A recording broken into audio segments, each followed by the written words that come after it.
La conversion à l'islam du docteur Gary Miller, masha'Allah. Le docteur Gary Miller est un mathématicien canadien d'origine. Il était professeur de mathématiques et un fervent missionnaire chrétien. Son histoire de conversion à l'islam est à la fois surprenante et extraordinaire. Il avait entrepris d'étudier le Coran dans le but d'y trouver des erreurs et des contradictions afin de discréditer l'islam et de convertir les musulmans au christianisme. Cependant, en lisant le Coran, il fit une découverte qui bouleversa complètement sa vie et le conduisit à embrasser l'islam. Il s'attendait à trouver un livre ancien, écrit il y a 14 siècles, évoquant le désert, les Bédouins et des événements personnels de la vie du prophète, paix et bénédiction soient sur lui, comme la mort de son épouse Khadija ou de ses enfants. Or, il ne trouva rien de tout cela.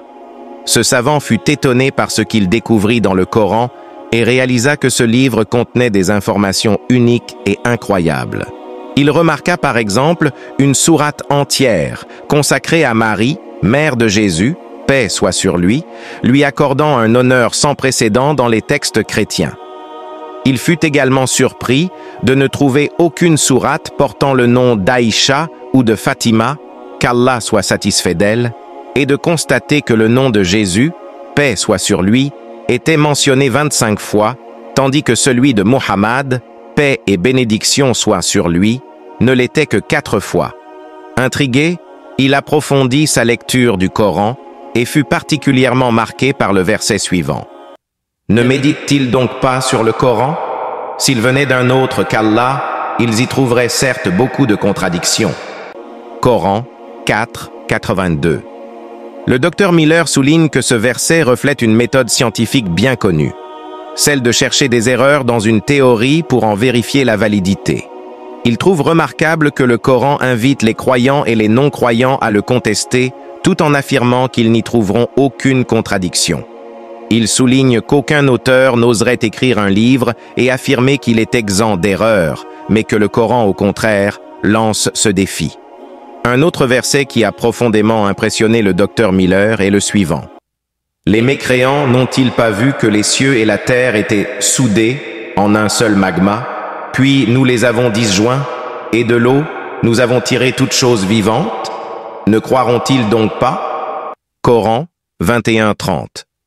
Il souligne que ce verset décrit la théorie du Big Bang, pour laquelle un prix Nobel a été décerné en 1973.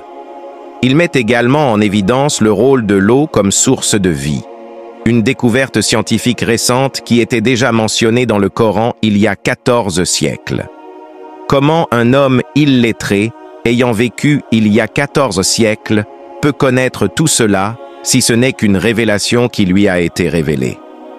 Le docteur Miller s'est converti à l'islam en 1977 et a depuis lors consacré sa vie à prêcher l'islam.